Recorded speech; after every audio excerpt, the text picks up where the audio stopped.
Welcome, Taurus. This is Regina from Pacific Tarot, and I pulled for you the Ten of Pentacles for the month of April as your general energy. I know it is a wee bit premature to say happy birthday, Taurus, as we're still smack dab in Aries energy, but this is the dawning of your season. And I associate April with Taurus. Sorry, that may be because I have some Taurian sisters. So the Ten of Pentacles is talking specifically about generational wealth and your ability to continue to generate that despite material wealth or lack of wealth. You're understanding the way that you are promoting the values of your culture, your family, your society, in a way that allows the next generation or generations to take advantage of things that you are privileged to have experienced. This is a real challenge in the world that we're living in today for obvious reasons.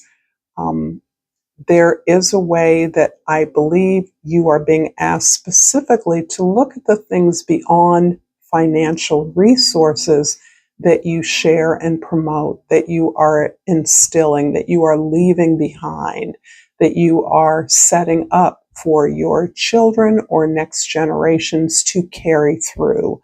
So whatever those values are, they are a direct extension of the things that you realize you have benefited from. And I do believe in this particular climate that it is about the values that we are most interested in promoting and stressing, emphasizing in a way that can be refashioned or retrofitted to the lives of young people now. This is a general reading, Taurus. It isn't going to resonate for all of you. If you're interested in a personal reading, information for that is in the description box below. And I welcome new, you, familiars, you, and I appreciate the time that you take with me. So thank you for showing up. And I have as your social identity, the way others see you, the Ten of Wands. This is momentous, not only for your family, but for your community. This can be important for your job. You are releasing responsibilities that you understand do not belong to you.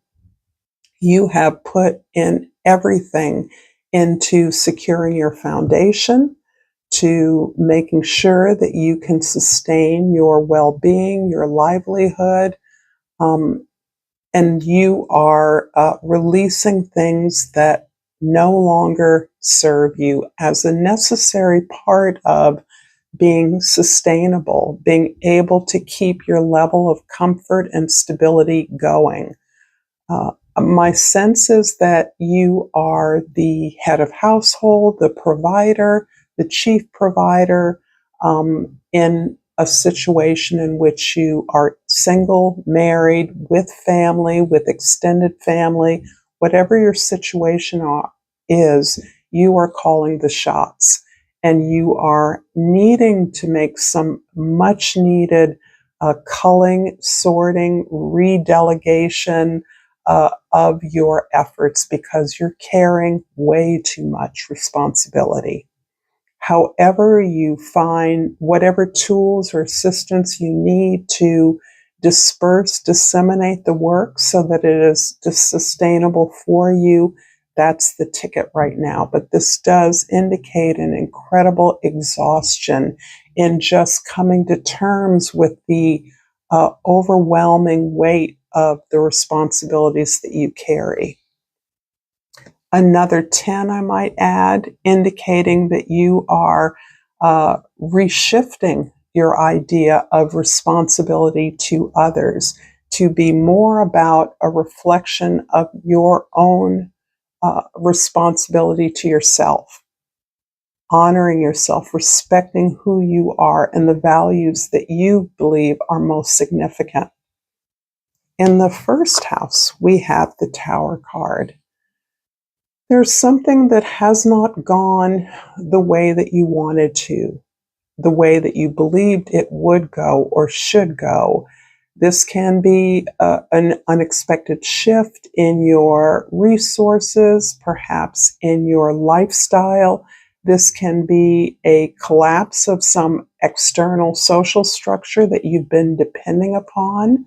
Whatever the source of this disruption, you see the blessing in disguise. You're seeing the silver lining as far as you are concerned. The silver lining is something I believe you see immediately, but I don't believe you have a clue as to how ultimately beneficial this unexpected change will be for you moving forward, particularly in terms of redistributing responsibilities among the team, so that you're not so overburdened.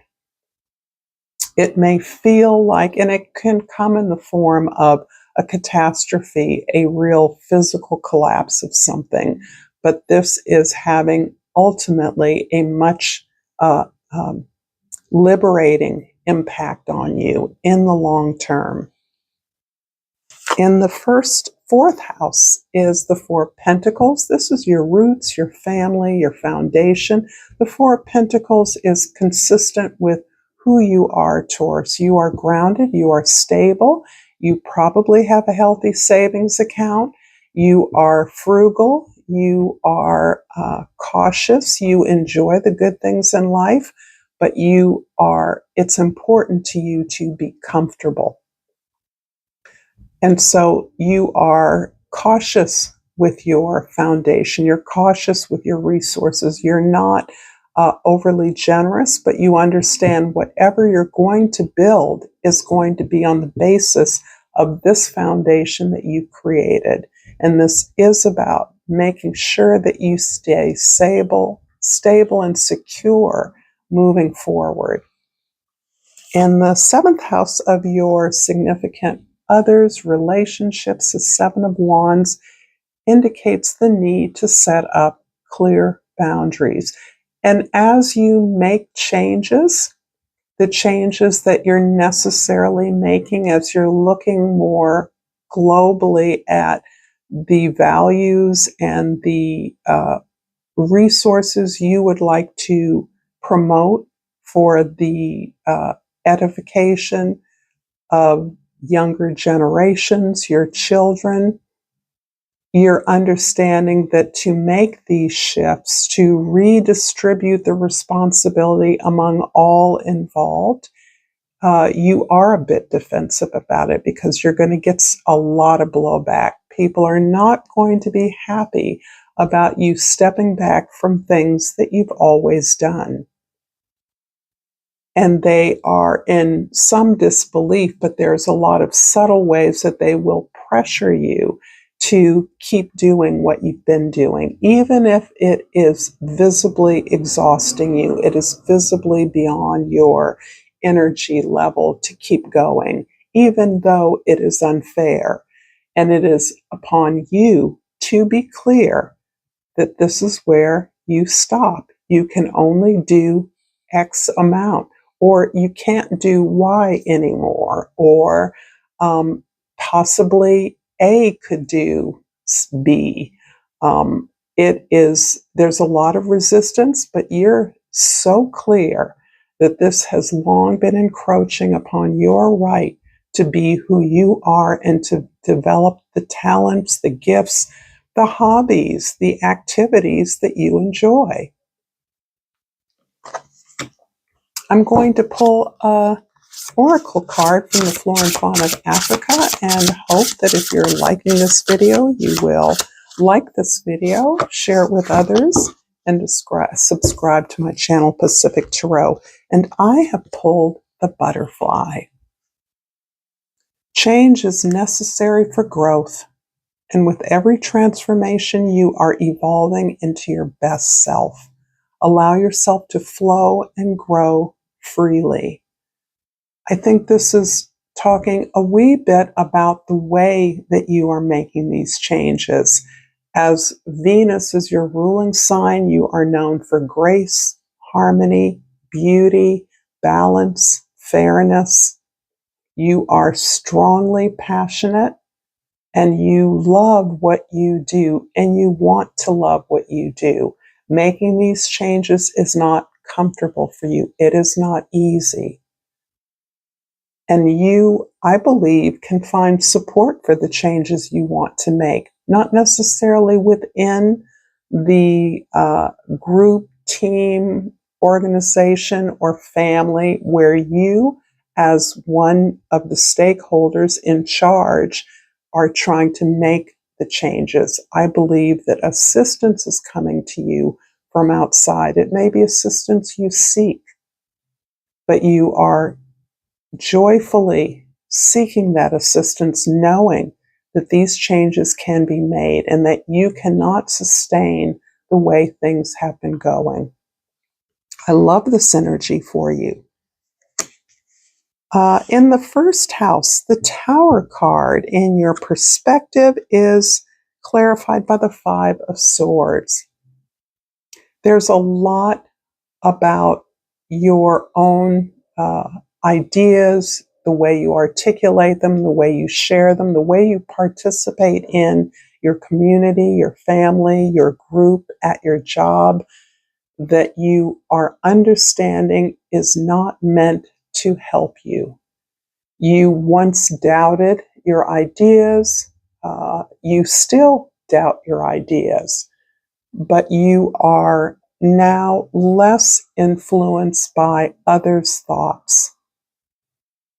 You're understanding that your ideas are your responsibility, and your willingness to take responsibility for your ideas, in other words, find the assistance, support you need, is on you.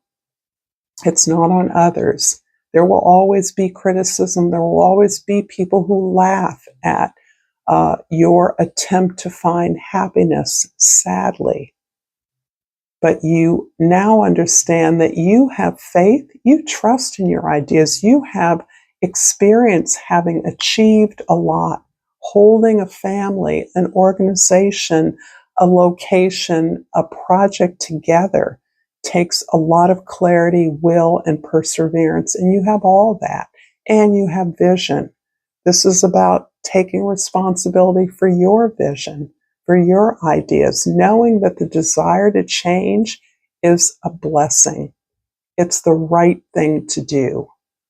And yes, people are going to come back at you in sometimes the most unkind ways, particularly if they're loved ones. This can be hard to take, but you have to be clear on your goal, not the way that others respond. That's on them. The fourth house with the Four of Pentacles is clarified by the Five of Cups. There are a lot of ways that you may be just rehearsing some failures, disappointments, rejections, particularly when it comes to your solvency, your harmony, your stability, your security, your home base, your foundation. So there have been trials and tribulations. You have failed. Things haven't worked out the way you would have wanted. You haven't always had the kind or quality of partnership you would have liked. But throughout it all, you have learned to create a relationship with yourself. And doing so has awakened in you the fact that you do have potential that has yet to be realized. You do have dreams that you are perfectly worthy and able to pursue.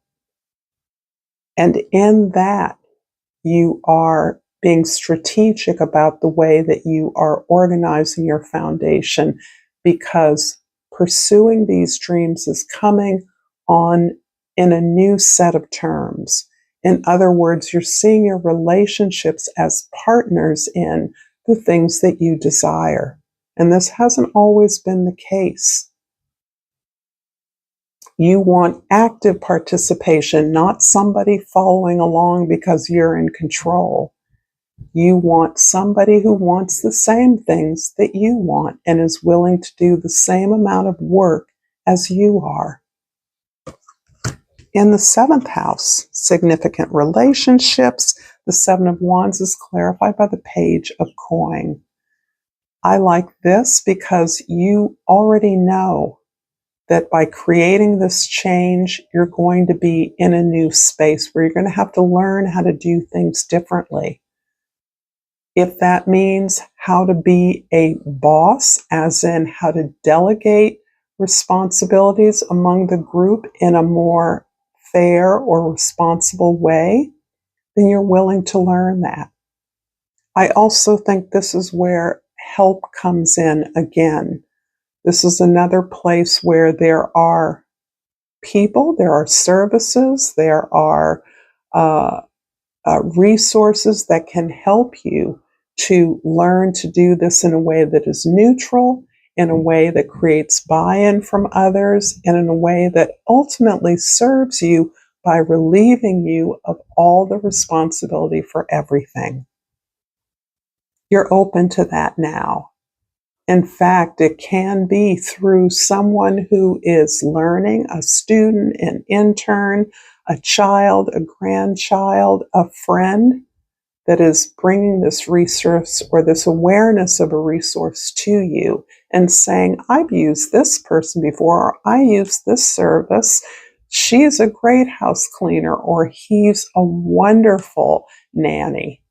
Whatever it is, you're finding that and you're open to that because you understand if you don't develop yourself and your gifts, you will not survive.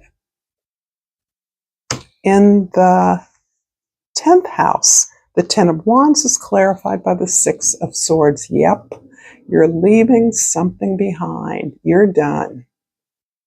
It isn't just that you are looking for other solutions, and I believe that your desire for change is precisely that. You know that you cannot continue in an environment where you don't feel that you're really making the contribution you want to make. You're too overwhelmed with responsibilities that others can do better than you, primarily relieving you of some of the work and effort that you have just come to accept as the habit, the way you've always done it, what others expect. You don't know how to resist it. You don't know how to push back. You just simply can't do that anymore. Not only are you looking for solutions, but you're looking for acceptance as to why you continued on this way for so long. You really do want to understand what you thought was going to happen if you stopped doing all the things that you were going to do and why.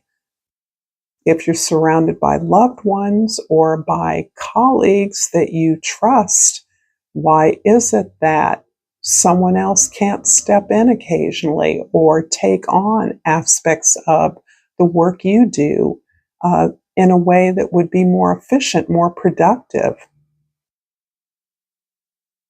So I see this change as one that you are understanding more deeply, understanding the necessity for it in a fundamental way that will shift your energy and your circumstances so that you can explore your talents. You can give in a way you want to give. And from the Crystal Oracle, I pulled the Rainbow Obsidian. And the key word here is heal your heart. And I think one of the things you're healing is the way you value yourself. Understanding if you're central to something, then you deserve the honor and respect and effort that that commands. If you've enjoyed this content, check this out. Until next time, Taurus, namaste.